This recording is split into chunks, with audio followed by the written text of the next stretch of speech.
I'm Thea, 34 years old. Weeks ago, I woke up in a recovery room with a 6-inch scar on my back and one kidney missing. I wasn't in an accident. There was no tumor, nothing that required surgery. When I asked the doctor what had happened, he handed me a consent form. The line marked patient signature was blank, but the line marked guardian/legal representative, that had my mother's signature on it. I'm 34 years old. I don't have a guardian. 2 hours later, a detective walked into my room and asked me one question. Do you know where your kidney went? I did. It was inside my brother, 2 floors below me in the same hospital. Before I tell you how I ended up here, please take a moment to like and subscribe. But only if you genuinely want to hear this story. And if you're watching, let me know where you're from and what time it is there. I'd love to know who's listening. Now let me take you back 2 months, to the day my brother was diagnosed with end-stage kidney failure. My family has always operated on one unspoken rule: Marcus comes first. My father, Gerald Reynolds, spent 35 years running a hardware store in our small Pennsylvania town before retiring. He's the kind of man who believes the world makes sense as long as everyone knows their place. Men provide, women support, and sons carry the family name. My mother, Linda, never worked a day outside the home. Her entire identity revolved around being Gerald's wife and Marcus's mother. Notice I didn't say Anthea's mother. That's because, in our family, I was always an afterthought, a supporting character in someone else's story. Marcus is 38. He's charming when he wants to be, which usually means when he needs something. In the past 15 years, he's held 6 different jobs, none longer than 2 years. Every failure came with an excuse. The economy, bad bosses, bad luck, and every time my parents were there to catch him. Me? I put myself through nursing school, worked double shifts for years, saved every penny until I could buy my own 1-bedroom apartment in Philadelphia. Nothing fancy, just mine. My nursing certification hangs on the wall next to a pothos plant that somehow keeps surviving despite my schedule. Last Thanksgiving, I came home with news about my promotion to OR nurse supervisor. I was proud. For once, I thought they might be too. My father looked up from his plate and asked, "Is Marcus coming this year?" That was it. That was my celebration. There's one other thing you should know about me. I'm the only person in my family with O-negative blood. Universal donor. My mother mentioned it once when I was 17. Good thing we have Thea, she said. She can give blood to anyone. I didn't think much of it at the time. I should have. 6 weeks before I lost my kidney, my phone rang at 2 a.m. It was my mother, and she was crying. Not the gentle kind of tears she uses when she wants sympathy. These were real. Raw. "It's Marcus," she said. "He's in the hospital. His kidneys are failing." I drove 3 hours through the dark to get there. Whatever our history, he was still my brother. The diagnosis was brutal: end-stage renal disease. Both kidneys were essentially dead. The cause? 15 years of heavy drinking. The kind of drinking my parents had always dismissed as just blowing off steam or going through a phase. The phase had destroyed his organs. When I walked into his room, Marcus looked gray. Smaller somehow, despite always being the larger-than-life golden child.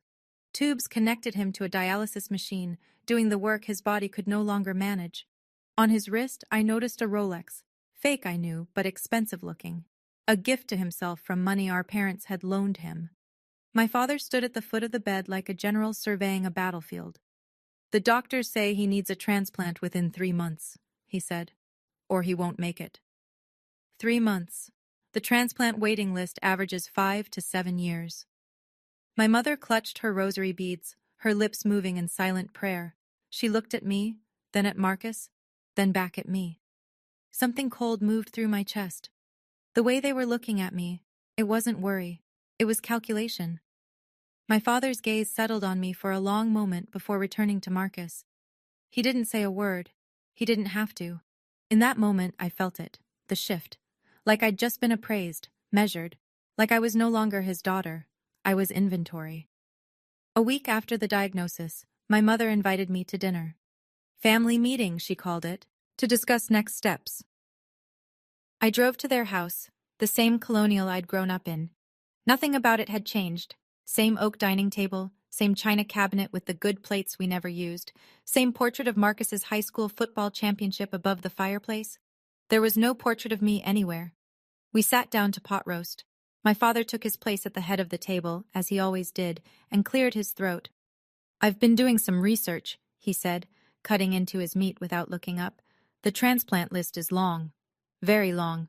Most people don't make it." My mother dabbed at her eyes with a napkin. If only there were another way. If only someone in the family was compatible. She let the sentence hang there, a hook dangling in the water. I kept eating. I knew what they were doing. I just wanted to see how far they'd take it. "Thea," my father said, finally meeting my eyes. "You're O negative. Universal donor. That's rare. Special. Special." The first time he'd ever called me that. "We're not asking," he added quickly. "We're just thinking out loud." Marcus stayed silent the entire dinner. He looked at his phone, scrolled through something, typed a quick message. When I stood to clear the dishes, I caught a glimpse of his screen before he could hide it. A text to my father. "She's thinking about it." I wasn't thinking about it, but they didn't know that yet. I said goodnight, drove home, and tried to convince myself that my family, my own flesh and blood, wouldn't actually expect me to give up an organ without asking. I was wrong. A few days after that dinner, I asked to meet my parents alone. We sat in their living room, me on the love seat, them on the couch across from me. The afternoon light came through the windows, catching dust motes in the air. Everything felt suspended, waiting. "I've thought about it," I said. "And the answer is no." The silence that followed was physical, heavy. My mother's face crumpled. "No? What do you mean, no?" "I mean, I'm not donating my kidney to Marcus." My father's jaw tightened. "And why the hell not?" I had prepared for this. Because I need both my kidneys for my own long-term health. Because kidney donation has real risks. Infection, chronic pain, reduced kidney function. And because Marcus's condition is the result of choices he made. Choices everyone in this family enabled for 15 years. The explosion came faster than I expected. "You'd let your brother die?" My father slammed his palm against the armrest. "Your own blood? For what? Spite?"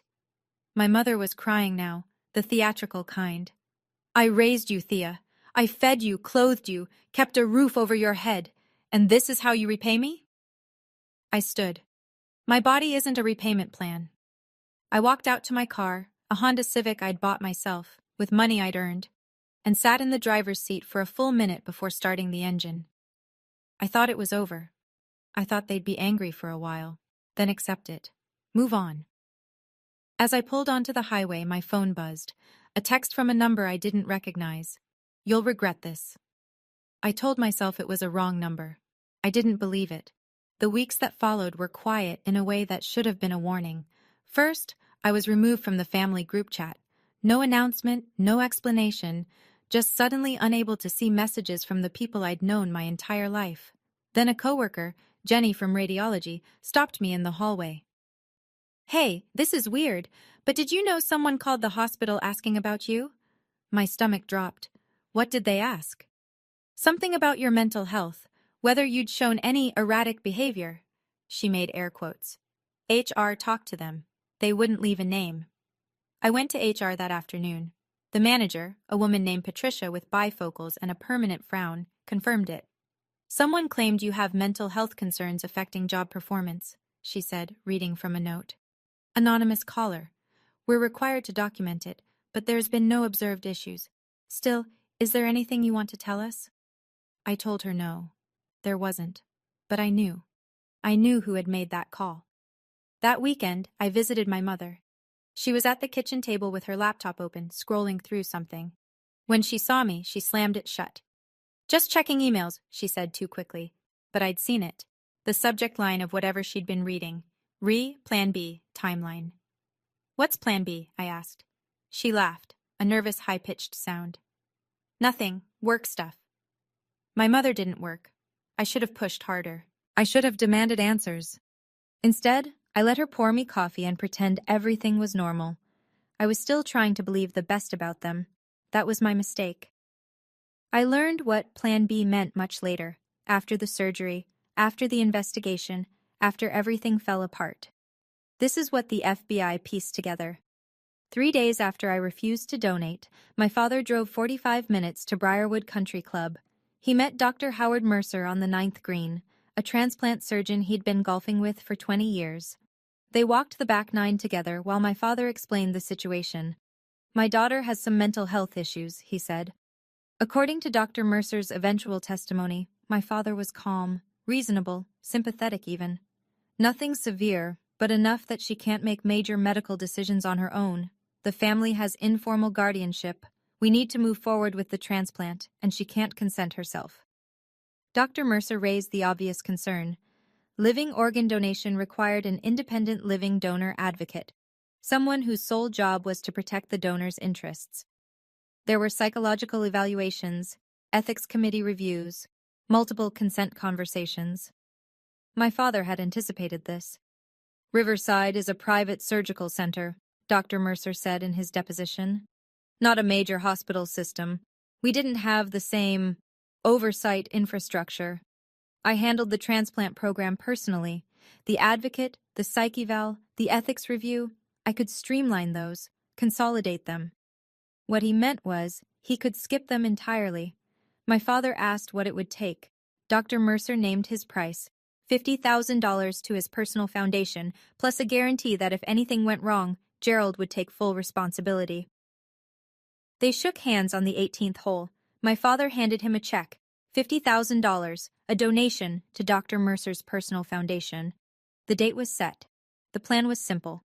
Lure me to a different hospital, one where no one knew me. Sedate me before I could ask questions. Perform the surgery.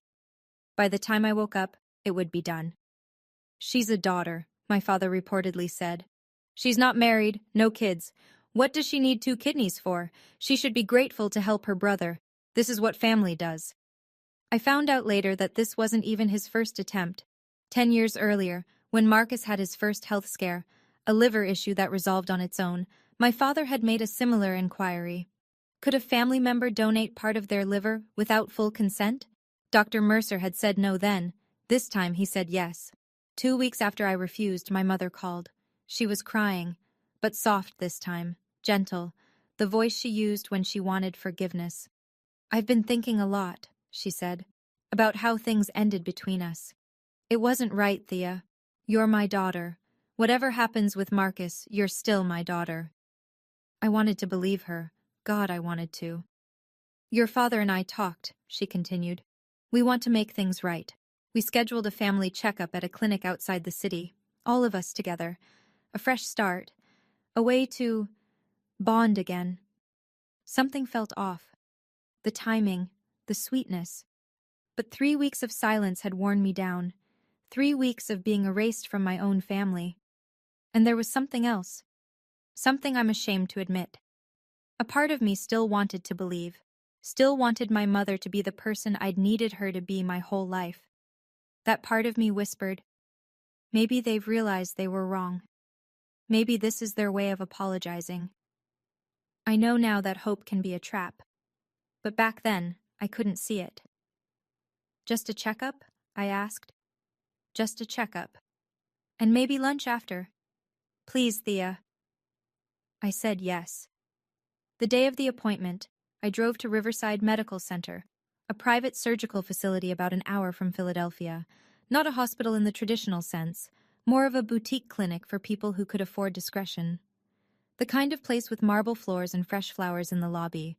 The kind of place where the wealthy went for procedures they didn't want on their regular medical records. Cosmetic surgery, wellness retreats, and apparently, organ harvesting.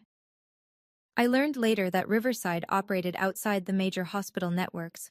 No affiliation with university medical centers. No mandatory reporting to regional transplant coordinators. Dr. Mercer had helped establish their transplant program himself, which meant he'd also written the oversight protocols. Or rather, the lack of them. But standing in that lobby, I didn't know any of this. I just saw the marble, the flowers, the professional smiles. My mother met me in the parking lot wearing a cashmere cardigan I'd never seen before. "A little gift," she said, pressing a matching one into my hands. For my girl. We walked in together. I signed in at reception. And then something strange happened. The nurse called only my name. Reynolds? Thea Reynolds? I looked around. My father wasn't there. Neither was Marcus. They're running late, my mother said. Go ahead. They'll catch up. I followed the nurse down a long corridor. I didn't see my father standing outside the window, watching me disappear through the double doors. I didn't see him nod at someone inside. I walked into that room, trusting my mother. I shouldn't have. The examination room was cold. Not air conditioning cold. Something deeper. The kind of cold that creeps into your bones before you realize something is wrong. A nurse handed me a paper gown and a cup of water. Change into this. We'll need some blood samples before the doctor sees you. Drink this first. It helps with the draw. I looked at the cup. Something flickered in the back of my mind. A warning I couldn't quite name. I'm an OR nurse. I know procedures. And something about this felt off. But the nurse was smiling. The room was clean, professional. My mother was in the waiting area. What was I afraid of? That my own family would drug me? The thought seemed absurd, paranoid, so I drank it. That's the thing about trust. Even when it's broken, even when every sign points to danger, some part of us still wants to believe we're safe with the people who raised us. I wasn't safe. The nurse took 3 vials of blood. Standard. Then she left. And I waited. The room started to tilt. Just slightly at first. A softness at the edges of my vision. Then more. The fluorescent lights overhead seemed to pulse. My hands felt heavy. Something's wrong. I tried to stand and nearly fell. My legs wouldn't cooperate. My thoughts were turning to cotton. The water. They put something in the water. I reached for my phone on the chair next to me. My fingers couldn't grip it. The screen blurred. The door opened. Through the haze, I saw him. My father, standing in the hallway. His face was blank, not angry, not sad, just resolved, like a man finishing a task he'd been putting off. He nodded at someone I couldn't see. The nurse who'd given me the water stepped back into view. She wasn't nervous anymore. Her movements were efficient, practiced. She'd done this before. I learned her name later, Patricia Vance. She'd worked with Dr. Mercer for 12 years. She was the one who'd witnessed my mother's signature on the consent form, who'd checked the box confirming the patient's guardian had been properly identified and verified. She was also the one who'd administered the sedative in my water, timed perfectly, so I'd be too impaired to object by the time anyone needed my consent. A doctor stepped into my field of vision. White coat, gray hair, the face of someone's grandfather. Don't worry, he said. You won't remember any of this. I tried to scream. My mouth wouldn't move. The last thing I saw before the darkness took me was my father turning away, not watching, not waiting, walking off like a man who'd done what needed to be done. What I'm about to tell you comes from the investigation, from depositions and medical records and testimony that would eventually be read aloud in a federal courtroom. The surgery took 4 hours. Dr. Howard Mercer, board-certified transplant surgeon, made a 6-inch incision along my lower left back. He separated muscle, moved organs, and carefully excised my left kidney, healthy, functioning, mine. In the operating notes he wrote, living donor nephrectomy. Donor consent obtained via legal guardian due to documented cognitive impairment. Independent evaluation waived per family request. Patient unable to participate in standard assessment. Procedure uncomplicated. The paperwork was meticulous. A forged psychological evaluation, supposedly conducted by a Dr. Rahman who didn't exist. A fabricated ethics committee approval, signed by Dr. Mercer himself as committee chair. A donor advocate form with Patricia Vance's signature, claiming she'd met with me privately and confirmed my willingness to donate. None of it was real. But it looked real. It would pass a casual audit. And at Riverside, no one was auditing. Consent. As if my mother signing a piece of paper made any of this legal. As if a stack of forged documents could erase the fact that I was a competent adult who had never agreed to any of this. While I was on the table, unconscious and cut open, my kidney was rushed to another operating room down the hall. Marcus was already prepped, waiting. In the family waiting area, my parents sat together. My father read a newspaper. My mother held her rosary beads, lips moving in prayer. Later, she would tell investigators she was praying for a successful outcome for the whole family. She wasn't praying for my safety. She wasn't asking God for forgiveness. She was thanking him. Thanking him that they'd found a way to save their son, the real child, the one who mattered, using parts harvested from the other one. At 3:47 p.m., Dr. Mercer closed my incision. At 4:12 p.m., my kidney began functioning inside my brother's body. At 6:30 p.m., my parents left the hospital together, arm in arm. They stopped for dinner on the way home, celebrated with wine. Meanwhile, I lay alone in recovery, stitched up and hollowed out. They didn't visit my room that night. They didn't need to. They'd gotten what they came for. I woke to pain, not the dull ache of a hangover or the sharp sting of a cut. Something deeper, something wrong. Like my body was screaming at me in a language I couldn't quite understand. My eyes opened to white ceiling tiles, fluorescent lights, the rhythmic beeping of monitors, a recovery room. I tried to sit up and gasped. Fire exploded across my lower back. My hand flew to the source and found bandages, thick gauze, medical tape, a surgical incision. What happened? My mind raced backward. The examination room, the cup of water, the dizziness. My father's face in the doorway. Oh God. Oh God, no, I'm an OR nurse. I've assisted on hundreds of surgeries. I know exactly what a nephrectomy incision feels like. I know what it means when you wake up with 6 inches of stitches on your flank and a deep, hollow ache where an organ used to be. I pressed the call button. Once, twice, 3 times. A nurse appeared, young, nervous, avoiding my eyes. Miss Reynolds, you're awake. I'll get the doctor. What surgery did I have? My voice came out ragged. What did they do to me? The doctor will explain everything. I'm an OR nurse. I know what this incision is. Tell me. She looked at the floor, at the monitors, anywhere but at me. Please wait for the doctor. She left. I lay there staring at the ceiling, one hand pressed against the bandages on my back. I knew the answer. I knew it the moment I woke up, but I needed to hear someone say it. I needed to see the proof. I needed to know exactly what my family had done to me. Dr. Howard Mercer walked into my room like a man expecting gratitude. He was 60 or so, silver-haired, wearing the confident smile of someone who'd spent decades being respected. His white coat was pristine. His handshake would have been firm if I'd offered my hand. I didn't. Miss Reynolds, he said, settling into the chair beside my bed. Good to see you awake. The procedure went beautifully. Your brother is recovering well, and your kidney is already functioning in his body. You should be very proud. I didn't consent to any procedure. His smile faltered, just for a moment. Of course you did. Well, your guardian did, on your behalf. I don't have a guardian. I'm 34 years old. He reached into the folder he'd brought and produced a single sheet of paper. A consent form. Standard hospital issue, the kind I'd seen hundreds of times. The line marked patient signature was blank. The line marked guardian/legal representative contained my mother's signature. Your mother signed as your medical guardian, Dr. Mercer said, as if this explained everything. Given your condition. What condition? Your parents explain that you have cognitive difficulties, that you're unable to make complex medical decisions on your own. I stared at him.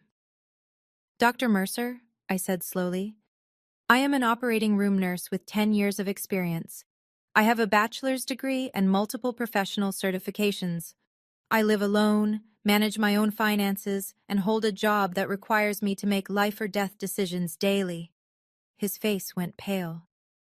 This signature, I continued, holding up the form, has no legal standing.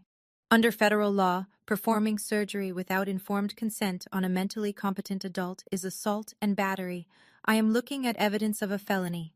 He didn't say anything, neither did I. The form said everything that needed to be said. My parents arrived an hour later with flowers, lilies, the expensive kind from the florist downtown, wrapped in cream-colored paper. My mother carried them like an offering. My father walked 2 steps behind her, hands in his pockets, looking around the room like he was inspecting a property he might buy. There's our girl, my mother said, setting the flowers on my bedside table. How are you feeling? I looked at her. At the woman who had pushed me on swings, braided my hair for school photos, sat beside my bed when I had the flu. The woman who had signed a piece of paper that let strangers cut me open.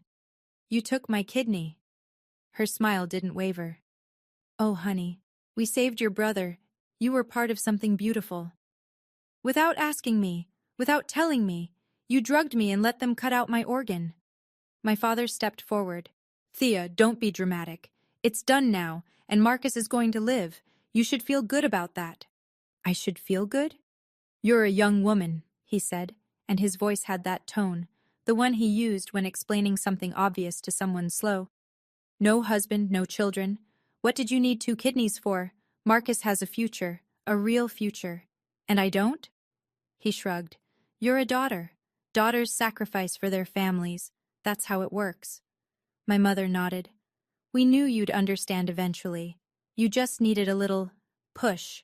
I looked at them, really looked, searching for guilt, for shame, for any sign that they understood what they'd done. There was nothing. They believed they were right. They believed I owed them this. And in that moment I realized something that broke me and freed me at the same time. I had never been their daughter. I had always been their spare parts.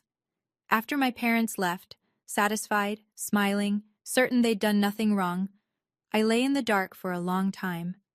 The machines beeped, the IV dripped. Somewhere down the hall, someone coughed. I thought about letting it go. I thought about what it would mean to fight them. The lawyers, the accusations, the family that would call me ungrateful, vindictive, cruel. I thought about Marcus, somewhere in this same building, waking up with my kidney inside him, living because they'd taken a piece of me without asking. And then I picked up my phone. The hospital hadn't taken it. Why would they? I was supposed to be a willing donor, a loving sister, someone who'd wake up grateful for the chance to help. I dialed 911. I need to report an assault, I said. My voice was steady. I'd found something on the other side of despair, not peace, but clarity. I was brought to Riverside Medical Center under false pretenses. I was sedated without my consent, and while I was unconscious, a surgeon removed my kidney. The dispatcher asked me to repeat myself. I did. My parents signed a consent form claiming to be my legal guardians. I am a 34-year-old mentally competent adult. I have no guardians. This is organ theft. This is a federal crime. 2 hours later, a woman in a dark blazer walked into my room. Detective Vivian Carter, FBI, assigned to the healthcare fraud unit. She was about 45 with close-cropped gray hair and the kind of face that gave nothing away. She sat in the chair where Dr. Mercer had sat and pulled out a notebook. Miss Reynolds, she said, I have one question for you. I waited. Do you know where your kidney went? I looked at her. Yes, it's inside my brother, room 412, 2 floors down. She wrote something in her notebook. Then she looked up. Tell me everything. Can you imagine it? Your own parents, the people who were supposed to protect you, becoming the ones who took a piece of your body without asking. If you're watching this, and you've ever felt like your family didn't respect your boundaries, like your no didn't matter, I want you to know, you're not alone. Drop a comment below. Tell me where you are in your own journey. But this story is just beginning. Because the detective asked me a question, and what I found out next changed everything. Detective Carter didn't react when I told her my kidney was in my brother. She just wrote it down, methodical, calm, like she'd heard worse. Maybe she had. Cases like this are more common than people think, she said, flipping to a new page in her notebook. Family organ trafficking. Usually it's overseas, but we've seen it domestically too. A parent decides one child is more valuable than another. A spouse decides they need their partner's kidney. People rationalize incredible things when they're desperate. She paused. The system is supposed to prevent this. Independent advocates, psych evals, ethics committees. But those safeguards only work if everyone follows them. When you have a rogue physician at a private facility with minimal oversight, operating outside the major hospital networks, she shook her head. The guardrails disappear. How does someone like Mercer get away with it? He built his own kingdom, small facility, hand-picked staff, no external reporting requirements. The patients who come to places like Riverside want privacy. They're not asking questions about protocol, And the transplant coordinators at the major centers, they never see these cases.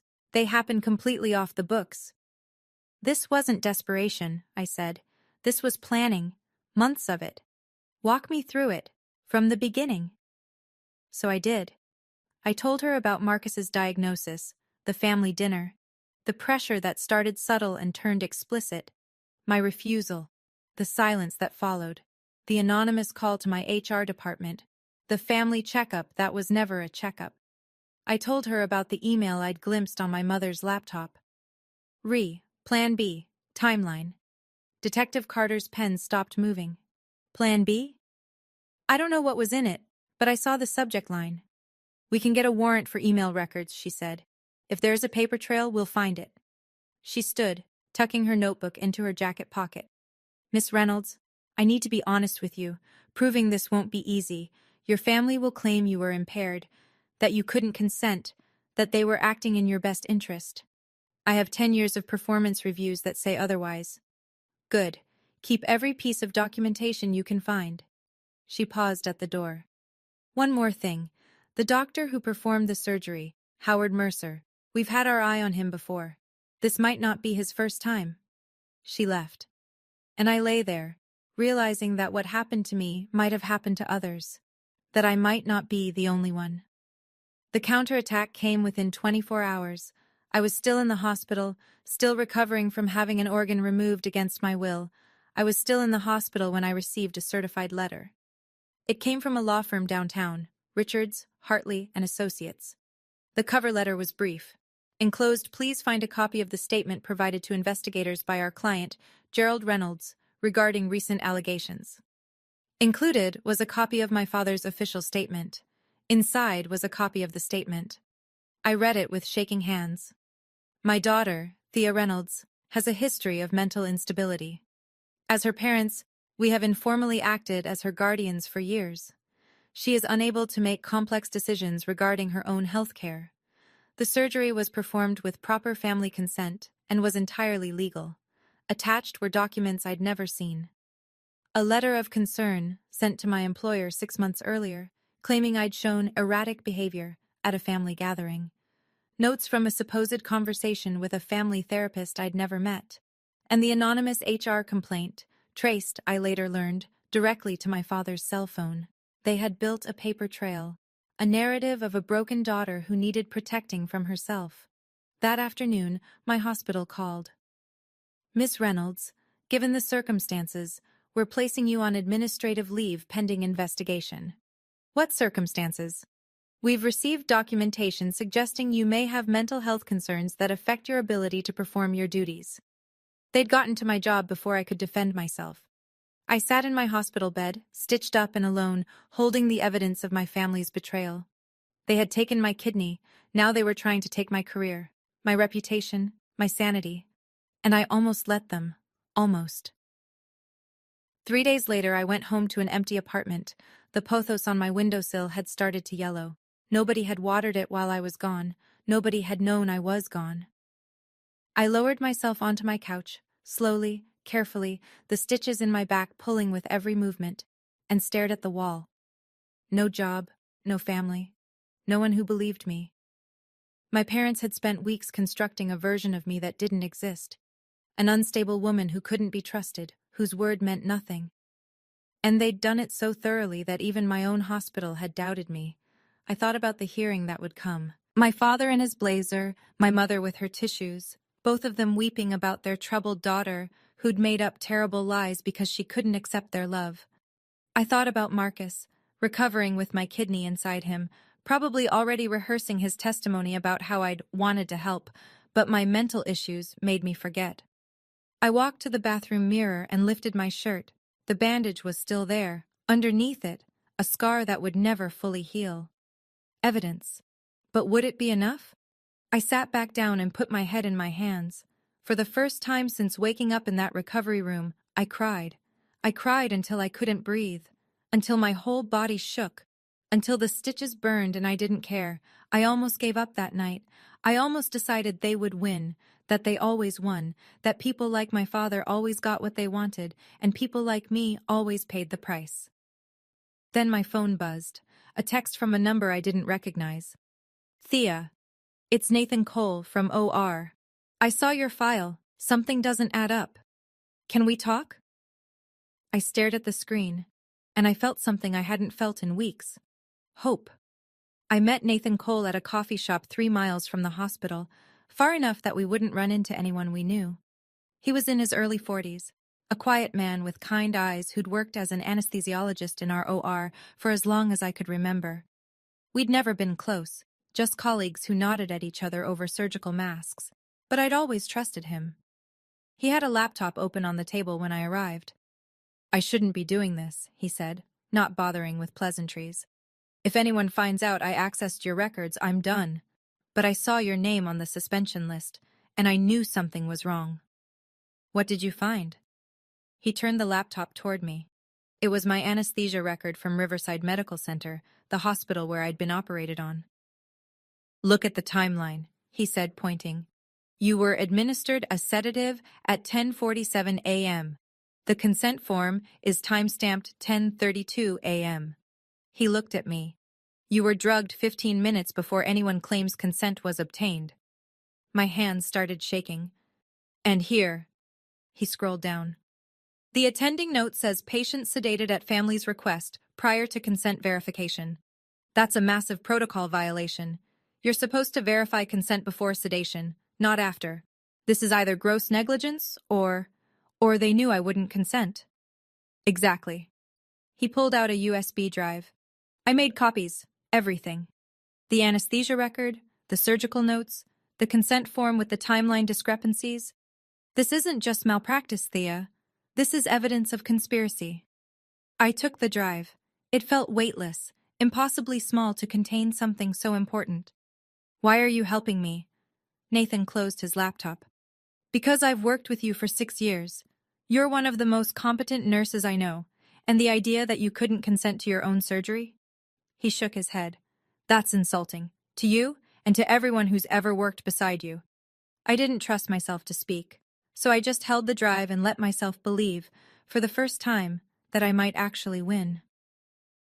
2 days later, Detective Carter called. We got the warrant for the email records, she said. Miss Reynolds, you need to come see this. The FBI field office in Philadelphia was everything you'd expect. Gray walls, fluorescent lights, coffee that tasted like it had been brewing since the Reagan administration. Detective Carter led me to a conference room where printed emails were spread across the table like evidence of a crime scene. Because they were. Plan B, Carter said, tapping the first sheet. Your father sent this to your mother and brother 2 days after you refused to donate. I picked it up. Linda, I talked to Mercer. He says if we can document Thea as mentally incompetent, we can sign as guardians. We need to move fast. Marcus doesn't have much time. There were more. Make the appointment at Mercer's hospital. Tell her it's a family checkup. Don't mention anything else. Howard confirmed he'll accept the guardian consent. The fee is $50,000 to his foundation. Make sure she doesn't bring her phone inside. We don't want any recordings. And then, the one that hit me hardest, an email from Marcus. Thanks, Dad. This is the only way. She owes us anyway. She owes us. 28 years of being the overlooked daughter, the one who was never good enough, the one who worked and saved and built a life from nothing, and in my brother's mind, I still owed them. These emails establish premeditation, Carter said. Conspiracy to commit assault, medical fraud, forgery. We have enough for a grand jury. I set the paper down carefully. What happens now? Now? We arrest them. I nodded. I should have felt triumphant. Vindicated. Instead, I just felt tired. But somewhere underneath the exhaustion, there was something else. Resolve. They'd taken my kidney. They wouldn't take anything else. The next week moved fast. First came the FBI's official statement to my hospital's HR department. I watched Patricia's face change as she read it. The same woman who had questioned me about mental health concerns, now learning that those concerns had been manufactured by people planning to steal my organs. Miss Reynolds, she said, folding her hands on her desk, on behalf of the hospital, I want to offer our sincerest apologies. The email arrived an hour later. Full reinstatement, back pay, A formal letter of apology from the hospital's CEO, printed on heavy cream-colored letterhead. We regret the distress caused by the allegations made against you. Our investigation has confirmed that these allegations were false and appear to have been part of a coordinated effort to defame you. We are grateful for your years of service and look forward to welcoming you back. I read it 3 times. Then I put it in a folder with the other evidence, more documentation, more proof. Detective Carter called that afternoon. We traced the anonymous HR complaint, she said. The call came from your father's cell phone. He didn't even try to hide it. He didn't think he'd need to. No, he didn't. A pause. There's something else. We've started looking into Dr. Mercer's other cases. Preliminary review suggests your surgery wasn't an isolated incident. There may be other victims. Other victims. Other daughters or sons or spouses, carved up while they slept because someone decided their organs were more valuable than their autonomy. When is the hearing? I asked. Grand jury convened yesterday. Indictments came down this morning. Gerald Reynolds, Linda Reynolds, Marcus Reynolds, and Howard Mercer. Charges include conspiracy, assault with bodily harm, medical fraud, and forgery. And the arrests? Already done. Your parents were taken into custody 2 hours ago. Marcus was arrested at the hospital. He's still recovering, but he's well enough for a jail cell. I exhaled. It had started. 1 month later, I stood in front of my bathroom mirror in a navy blue suit I'd bought specifically for this occasion. The subpoena sat on my kitchen counter. My name in black letters, summoning me to testify at the preliminary hearing for United States versus Reynolds. Today, I would sit in a federal courtroom and tell a judge what my family had done to me. I would look at my parents, the people who raised me, fed me, claimed to love me, and explain how they'd drugged me, cut me open, and stolen a piece of my body. Detective Carter had warned me it would be difficult. Defense attorneys live for moments like this, she'd said. They'll try to paint you as unstable, vindictive, a daughter scorning her loving family. I know. You can't get emotional. You can't raise your voice. You have to be calm, factual, and unshakable. I'm an OR nurse. I've held people's hearts in my hands while surgeons repaired them. I can handle this. She'd looked at me for a long moment. Then she'd nodded. Now, staring at my reflection, I practiced the words I would say. The facts, the timeline, the consent form with my mother's signature. No tears, no pleading, just truth. My phone buzzed. A text from Nathan. You've got this. We're all watching. I allowed myself a small smile. Then I grabbed my purse, locked my apartment, and drove to the federal courthouse. The building loomed against a gray November sky. Columns, marble steps, flags snapping in the wind. News vans lined the street. The story had leaked. Local family accused of organ theft. I walked past the cameras without looking at them. Whatever happened next, I would face it head on. No more hiding, no more silence. Today, the truth would speak. The courtroom was smaller than I expected. Federal preliminary hearings don't have juries, just a judge, the attorneys, and the defendants. But the gallery was packed. Reporters filled the back rows, notebooks open, pens ready. A few faces I recognized from the hospital sat scattered throughout, colleagues who'd come to support me, and at the defense table, my family. My father wore a blazer I'd seen 100 times, navy blue, slightly too tight across the shoulders. He sat ramrod straight, jaw clenched, radiating the same stubborn certainty he'd had my entire life. Even now, facing federal charges, he looked like a man who believed he'd done nothing wrong. My mother sat beside him, dabbing at her eyes with a tissue. She'd dressed in black, as if attending a funeral. Her own, maybe, or the death of the family she'd sacrificed everything to preserve. And Marcus. My brother was pale, thinner than I'd ever seen him. The surgery and subsequent arrest had aged him 10 years. He stared at the table, unable or unwilling to meet my eyes. The kidney inside him, my kidney, was keeping him alive. I wondered if he thought about that, if every beat of his heart reminded him of what they'd done. I took my seat behind the prosecutor's table. The judge entered. Everyone rose. This court will come to order. We are here for the preliminary hearing in the matter of United States versus Gerald Reynolds, Linda Reynolds, Marcus Reynolds, and Howard Mercer. The gavel fell, and I felt something settle inside me. Not peace, not yet, but certainty. They had operated in shadows, in lies, in the assumption that I would stay quiet, stay small, stay the obedient daughter they'd always expected. But here, in this room, there were no shadows, only light, and I was ready. Please state your name for the record. Thea Marie Reynolds. The prosecutor, a sharp-featured woman named Diane Walsh, stood near the witness box. Miss Reynolds, can you describe your relationship with the defendants? They're my family. Gerald is my father, Linda is my mother, Marcus is my older brother. And prior to October 14th of this year, how would you characterize that relationship? I took a breath. Complicated. I was never the priority. That was always Marcus. Can you tell the court what happened on October 14th? So I did. I walked through every detail. The diagnosis, the pressure to donate, my refusal, the silence that followed, the anonymous complaints to my employer, the family checkup that was a trap. I described waking up in recovery with stitches in my back and a missing organ. I described the consent form with my mother's signature. I described looking at my parents as they brought flowers and told me I should be grateful. The courtroom was silent.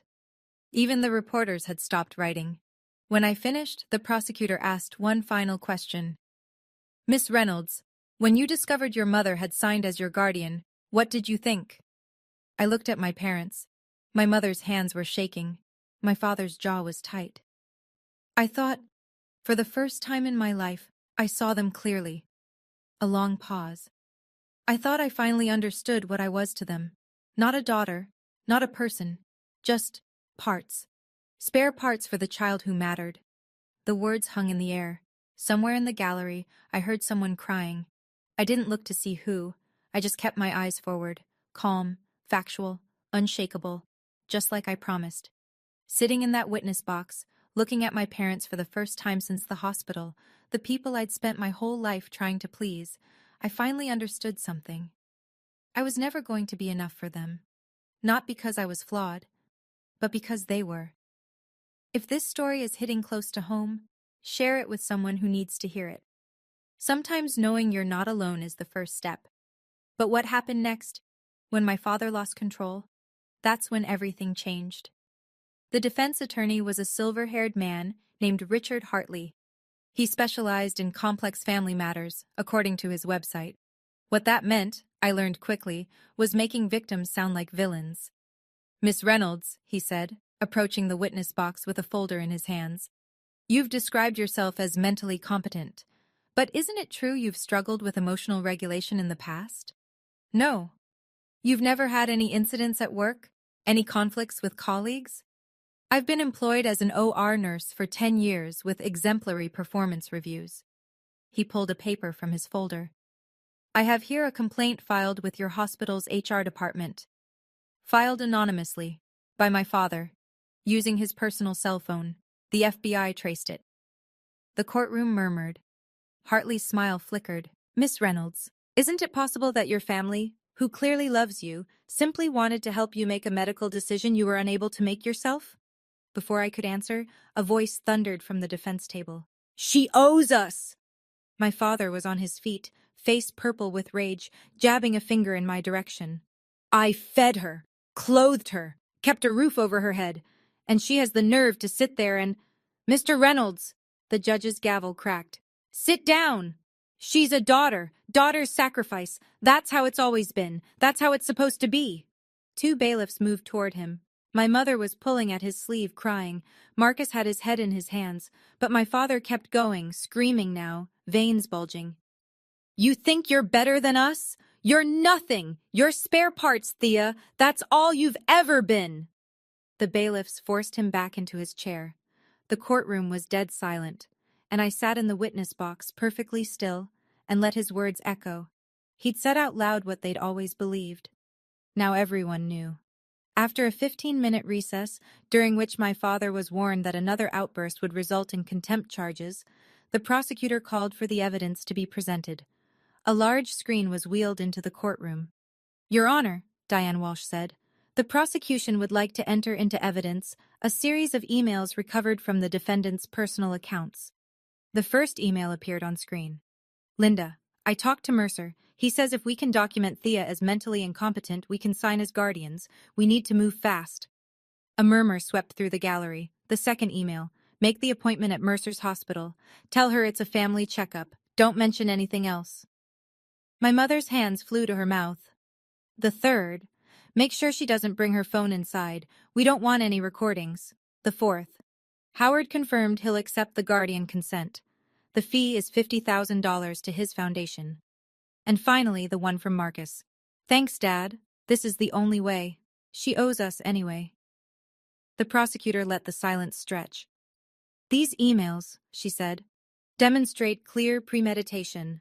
The defendants planned this surgery weeks in advance. They deliberately deceived Miss Reynolds. They paid a medical professional to participate in an illegal procedure. And they created a false paper trail to discredit their victim before she could even report the crime. She turned to the judge. This is not a family making a difficult medical decision.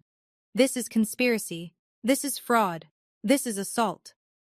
The judge looked at my family. My father was staring at the wall. My mother was crying silently. Marcus hadn't lifted his head since his father's outburst.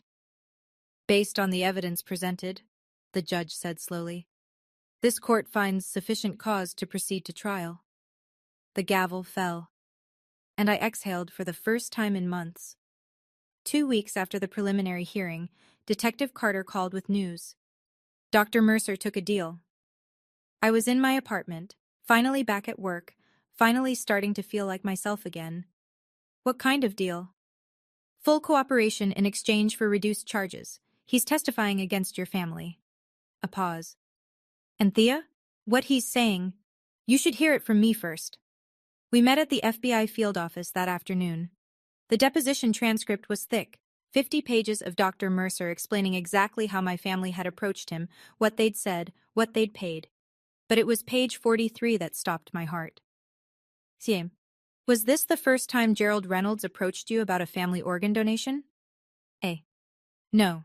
Approximately 10 years ago, when Marcus Reynolds had a health scare involving his liver, Gerald contacted me.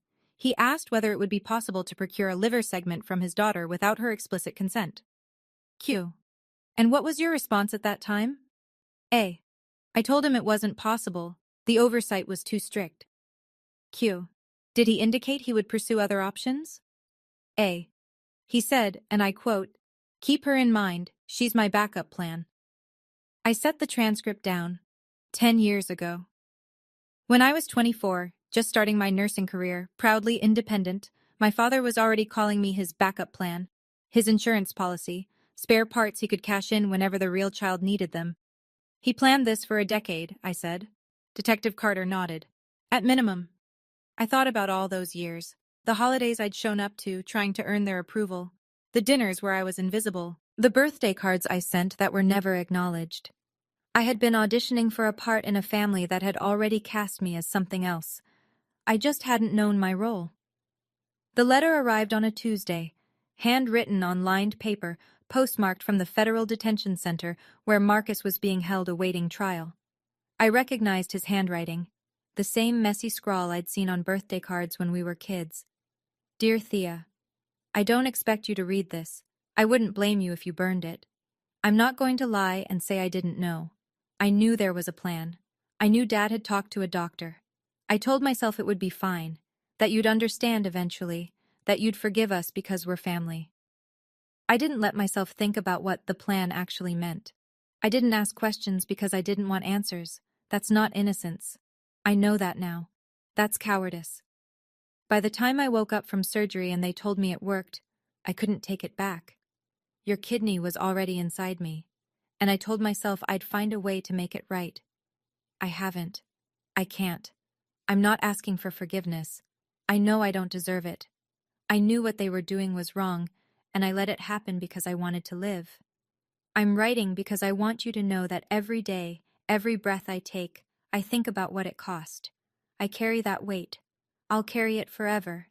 You didn't owe us anything, Thea. You never did. I'm sorry. Marcus. I read it twice. Then I folded it, put it back in the envelope, and set it on my kitchen table. He wanted absolution, wanted me to write back saying I understood, that I forgave him, that blood was thicker than betrayal. I thought about the email he'd sent my father. She owes us anyway. I thought about the years he'd taken everything, my parents' attention, their money, their love, while I worked double shifts and built a life from nothing. I pulled out a notepad and started to write a reply. Then I stopped. Some things don't deserve a response. I threw the notepad away and made myself dinner. He would live with my kidney inside him.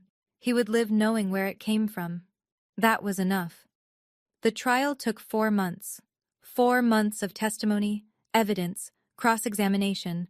4 months of watching my family's lawyers try to paint me as unstable, vindictive, a daughter who couldn't accept her parents' love. It didn't work. The emails were too damning, the medical records too clear. Dr. Mercer's testimony too specific. On a gray morning in March, the verdict came down. Guilty. All counts. All defendants. 1 month later, I returned to the federal courthouse for sentencing. The courtroom was fuller than the preliminary hearing. The case had made national news. Family organ theft ring exposed. Camera crews lined the steps outside. I sat in the gallery and watched the judge read from his prepared statement. Gerald Reynolds, this court sentences you to 15 years in federal prison. My father's face didn't change. He'd been stoic throughout the trial, convinced until the very end that he'd done nothing wrong. Linda Reynolds, this court sentences you to 8 years in federal prison. My mother collapsed into tears. Real ones this time, the ones she'd saved for when the performance no longer mattered. Marcus Reynolds, this court sentences you to 10 years in federal prison, followed by 5 years of supervised probation. Marcus looked at me for the first time since the trial began. I couldn't read his expression. Regret? Resignation? I didn't care anymore.